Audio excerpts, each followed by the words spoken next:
Hi all, welcome back to my channel. പുതിയ വീഡിയോയിലേക്ക് എല്ലാ കൂട്ടുകാർക്കും സ്വാഗതം. അപ്പോൾ ഇടയ്ക്കിടയ്ക്ക് ഇങ്ങനത്തെ ചെറിയ ചെറിയ കൊതികൾ എനിക്ക് വരാറുണ്ട് കേട്ടോ. അപ്പോൾ ഇന്ന് കുറേ കറികളുണ്ടായിരുന്നു. അപ്പോൾ ഞാൻ വിചാരിച്ചൊരു പൊതിച്ചോറാക്കിയാലോ എന്ന്. അപ്പോൾ പൊതിച്ചോറാക്കുന്നതിന് മുന്നേ ആയിട്ട് ഞാൻ ഒരു സ്പെഷ്യൽ റെസിപ്പി ചെയ്യുന്നുണ്ട്. അപ്പോൾ പ്രോൺസ് വെച്ചിട്ട് നമ്മളൊന്ന് വരട്ടിയെടുക്കുന്നതെന്നോ അല്ലെങ്കിൽ ചെമ്മീൻ ഉലർത്തുന്നൊക്കെ വേണമെങ്കിൽ പറയാം. അപ്പോൾ അത് തയ്യാറാക്കി എടുക്കാൻ വേണ്ടിയിട്ട് ഞാനതൊരു മിക്സിയുടെ ജാറിലേക്ക് ഒരു 2 വെളുത്തുള്ളി ഫുള്ളായിട്ട് എടുക്കുന്നുണ്ട്. 2 ഫുള്ളായിട്ട് തൊലിയൊക്കെ കളഞ്ഞിട്ടൊന്ന് ക്ലീൻ ചെയ്തെടുത്താണ്. പിന്നെ അത്യാവശ്യം വലിപ്പമുള്ള ഒരു പീസ് ഇഞ്ചിയും പിന്നെ ഒരു ഉണക്കമുളകാനായിട്ട് ഒരു 10-12 എണ്ണം എടുക്കാം. നല്ല കളറുള്ള മുളക് എടുക്കാൻ, അതായത് കാശ്മീരിയോ ബാഡ്കിയോ ഒക്കെ എടുക്കുകയാണെന്നുണ്ടെങ്കിൽ ഒന്നും കൂടെ കളറായിരിക്കും. ഇതിപ്പോൾ സാധാ മുളകാണ് എൻ്റെ കയ്യിലുള്ളത്, ഞാൻ എടുത്തതാണ് കേട്ടോ. പിന്നെ ഇത് 1 ടേബിൾ സ്പൂൺ പെരിഞ്ജീരകം, മുഴുവൻ പെരിഞ്ജീരകമാണ് ചേർത്ത് കൊടുക്കുന്നത്. പിന്നെ ചേർക്കുന്ന ഒരു 1/2 ടീസ്പൂണോളം മഞ്ഞൾപ്പൊടി, ആവശ്യത്തിന് ഞാൻ ഉപ്പ് ചേർത്ത് കൊടുക്കുന്നുണ്ട്. എന്നിട്ട് ഇതെല്ലാം കൂടെ ഒന്ന് തരിതരിപ്പോട് കൂടി ഒന്ന് അരച്ചെന്നെടുക്കാം. അപ്പോൾ ഇതാ 1.5 കിലോളം പ്രോൺസ് ആണ് കേട്ടോ. ചെറുതാണ്, നന്നായിട്ട് ഇത് ക്ലീൻ ചെയ്ത് അതിൻ്റെ ഉള്ളിലുള്ള ഒരു ഇതൊക്കെ വേസ്റ്റൊക്കെ ഒന്ന് മാറ്റിയിട്ടൊന്ന് ഡിവൈൻ ചെയ്തൊക്കെ ഒന്ന് വെച്ചിട്ടുണ്ട്. ഇനി നമുക്കിതിലേക്ക് ഇത് അരച്ച് വെച്ചിട്ടുള്ള ഒരു കൂട്ടത്തിലേക്ക് മൊത്തത്തിലങ്ങ് ചേർത്ത് കൊടുക്കാം. ഇനി വേണമെങ്കിൽ നിങ്ങൾക്ക് ഇതിൻ്റെ കൂടെ വേണമെങ്കിൽ കുറച്ച് മുളക് പൊടിയൊക്കെ വേണമെങ്കിൽ ചേർത്ത് കൊടുക്കാം. ഇപ്പം എൻ്റെ കയ്യിൽ ഇല്ല കേട്ടോ, സംഭവം അതൊക്കെ തീർന്നിട്ടുണ്ടായിരുന്നു എൻ്റെ കയ്യിൽ. നമ്മളിനി കഴുകി ഉണക്കി പൊടിച്ചാലേ അങ്ങനെയുള്ള ഐറ്റംസൊക്കെ ഉള്ളൂ. അപ്പോൾ അതുകൊണ്ട് തന്നെ ഇല്ലാത്തതുകൊണ്ടാണ് കേട്ടോ ഞാൻ ഇങ്ങനെ ഇതൊക്കെ ഒന്ന് ചതച്ചൊന്ന് എടുത്തത്. സംഭവം ഇല്ലെന്ന് വിചാരിച്ചതാണ്, സംഭവം സ്റ്റോക്ക് കുറച്ചും ഉണ്ടായിരുന്നു കേട്ടോ.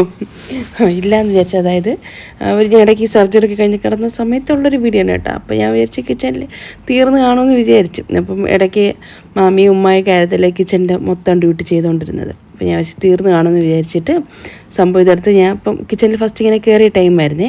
ബാക്കിയുള്ള കാര്യങ്ങളൊക്കെ മാമി എല്ലാം ചെയ്ത് വെച്ചിട്ടുണ്ടായിരുന്നു. അപ്പോൾ ഞാൻ വെച്ച് പ്രോൺസിൻ്റെ കാര്യം ഞാൻ ചെയ്യാമെന്ന് വിചാരിച്ചിട്ട് അങ്ങനെ ചെയ്തതാണ് കേട്ടോ ഈ ഒരു സംഭവം. അപ്പോൾ അത് ഒരു മസാലയൊക്കെ ഒന്ന് റെഡിയാക്കി വെച്ചിട്ട് ഞാൻ പിന്നെ ഇതിലേക്ക് ചേർത്ത് കൊടുക്കുന്നുണ്ട്. പിന്നെ ഒരു 2-3 ടീസ്പൂണോളം വിനാഗിരി ചേർത്ത് കൊടുക്കുന്നുണ്ട്. പിന്നെ അതുപോലെ തന്നെ കുറച്ച് പച്ചക്കറിവേപ്പിലൊക്കെ ചേർത്ത് കൊടുത്തിട്ട് കുരുമുളകിൻ്റെ പൊടിയും കൂടി ഞാൻ ചേർത്ത് കൊടുക്കുന്നുണ്ട്, 1 ടീസ്പൂണോളം. എല്ലാം കൂടെ ഒന്ന് മിക്സ് ചെയ്തിട്ട് അരമണിക്കൂർ ഒന്ന് മാറ്റി വെച്ചിട്ടുണ്ടായിരുന്നേ.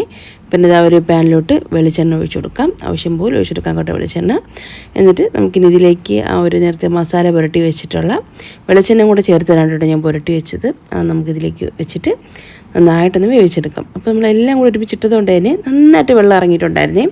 ആ ഒരു വെള്ളം നല്ല രീതിയിൽ തന്നെ വറ്റിച്ച് ഇതുപോലെ ഒന്ന് വരട്ടി ഒന്ന് എടുക്കണം. അതാണ് എൻ്റെ മെയിൻ ടേസ്റ്റ് എന്ന് പറയുന്നത്. അപ്പോൾ ഇതുപോലെ നമ്മളിങ്ങനെ ഇളക്കി കൊടുത്തിങ്ങനെ വരട്ടി എടുക്കുന്ന സമയത്ത് എണ്ണയുടെ ആവശ്യമുണ്ടെങ്കിൽ കുറച്ചിട്ട് നമുക്ക് ഇടയ്ക്കിടയ്ക്ക് ചേർത്ത് കൊടുക്കാം. അപ്പോൾ നന്നായിട്ട് ആ ഒരു പുറം ഭാഗത്തുള്ള ഇത് കൊണ്ടല്ലോ നന്നായിട്ടത് മൊരിഞ്ഞ് വരണം, അതുവരെ ഒന്ന് ഇളക്കി കൊടുക്കാം. വലിയ കളർ കാണൂല, നിങ്ങൾക്ക് വേണമെങ്കിൽ ഇതിൻ്റെ അകത്ത് കുറച്ച് കാശ്മീരി ചില്ലി പൗഡറും കൂടെ ചേർത്ത് കൊടുക്കാം. അപ്പോൾ ഒന്നും കൂടെ ഒന്ന് കളർ കിട്ടും. പക്ഷേ ഇങ്ങനെ കഴിക്കാൻ ഒരു പ്രത്യേക ടേസ്റ്റാണ് കേട്ടോ. നമ്മൾ എപ്പോഴും കഴിക്കുന്നതിലും കുറച്ച് വ്യത്യസ്തത ഇടയ്ക്കിടയ്ക്ക് കഴിക്കുമ്പോൾ അതിൻ്റെ ഒരു പ്രത്യേക ടേസ്റ്റ് തന്നെയാണ്. അപ്പോൾ ഇതുപോലെ ഒന്ന് ഇളക്കി ഒന്ന് വറ്റിച്ച് ഒന്ന് വരട്ടി ഒന്ന് എടുത്തിട്ടുണ്ട്. ഇനിയാണ് നമ്മളെ മെയിൻ സാധനം വരുന്നത്. ആ വരട്ടി എടുത്തിട്ടുള്ള ഒരു പാനിലുണ്ടല്ലോ, നമ്മൾ കുറച്ച് ചൂട് ചോറിട്ടിട്ട് നന്നായിട്ടൊന്ന് മിക്സ് ചെയ്തിട്ട് ഇങ്ങനെ കൈ കൊണ്ടൊന്ന് ഇങ്ങനെ ഉരുട്ടി കഴിക്കണേ. പ്രത്യേക ഒരു ടേസ്റ്റ് തന്നെയാണ് കേട്ടോ. അപ്പോൾ ഞാൻ ഇങ്ങനെ മോൾ വീട്ടിലുള്ള സമയത്ത് ഇങ്ങനെ ചെയ്തിട്ട് അവൾ കൊടുക്കും, അവൾ ഭയങ്കര ഇഷ്ടമാണ്. ഞാനും കഴിക്കും ഇടയ്ക്ക് 1-2 ഉരുള അങ്ങനെയാണ്. പിന്നെ നമുക്കിനി പൊതിച്ചോറൊന്ന് സെറ്റ് ചെയ്തെടുക്കാം. അപ്പോൾ വാഴയിലൊന്ന് വാട്ടിയൊന്ന് എടുത്തിട്ടുണ്ട്. എന്നിട്ട് അതിലേക്ക് നല്ല ചൂട് മട്ടേരി ചോറും പിന്നെ കുറച്ച് ബീട്രൂട്ടാണോ സംഭവം മറന്നു കേട്ടോ, കുറേ നാളെ വീഡിയോ എടുത്ത് വെച്ചിട്ട്. ബീട്രൂട്ടല്ല, ചീരയാണെന്ന് തോന്നും. ചീരത്തോരനും പച്ചക്കറി അവിയലും പിന്നെ ഉണക്ക മാങ്ങ അച്ചാറിട്ടതാണ്. അതൊക്കെ മാമി സ്പെഷ്യലാണ്, എൻ്റെ ഒന്നും അല്ല ഇത്. പിന്നെ വറുത്തരച്ചിട്ടുള്ള അയലമീൻ കറിയും ആ ഒരു പ്രോൺസിൻ്റെ ഒരു ഉലർത്തും, ഇതെല്ലാം കൂടെ വെച്ചിട്ട് ഒന്ന് പൊതിഞ്ഞ് കെട്ടിയൊന്ന് ഒരു 10-15 മിനിറ്റ് ഒന്ന് മാറ്റി വയ്ക്കുന്നുണ്ട്. അത് കഴിഞ്ഞിട്ട് പൊതിയൊന്ന് തുറന്നിട്ട് കഴിക്കും, അത്രേ ഉള്ളൂ. അപ്പോൾ എന്തായിരുന്നാലും ഒരു 10-15 മിനിറ്റ് കഴിഞ്ഞിട്ട് നമ്മുടെ പൊതിച്ചോറ് നമുക്കൊന്ന് അൺബോക്സ് ചെയ്യാം.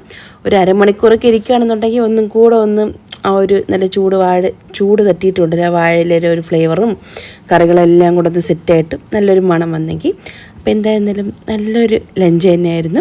അപ്പോൾ ഊണൊക്കെ കഴിഞ്ഞങ്ങനെ ഇരിക്കുന്ന സമയത്ത് എനിക്കൊരു കൊറിയർ വന്നിട്ടുണ്ടായിരുന്നേ. V tasty home made ghee എന്ന് പറയുന്നൊരു ഇൻസ്റ്റ പേജിൽ നിന്ന് വന്ന കൊറിയറായിരുന്നു കേട്ടോ. അപ്പോൾ നല്ല നാടൻ നെയ്യാണ്, ശുദ്ധമായിട്ടുള്ള നെയ്യാണ്. ആർക്കെങ്കിലും വേണമെങ്കിൽ താഴെ പറഞ്ഞാൽ മതി, ഞാൻ അവരോട് പറയാം. അപ്പം അഡ്രസ്സും കാര്യങ്ങളും കൊടുത്തു കഴിഞ്ഞാൽ അവർ സെൻഡ് ചെയ്ത് തരും. അപ്പോൾ കുഞ്ഞു വീഡിയോ ആണ്, ഇഷ്ടമായിട്ടുണ്ടെങ്കിൽ മറക്കാതെ തന്നെ ലൈക്കും ഷെയറും കമൻറ്റൊക്കെ ചെയ്ത് നമ്മുടെ ചാനലൊന്ന് സപ്പോർട്ടും കൂടെ ചെയ്യും.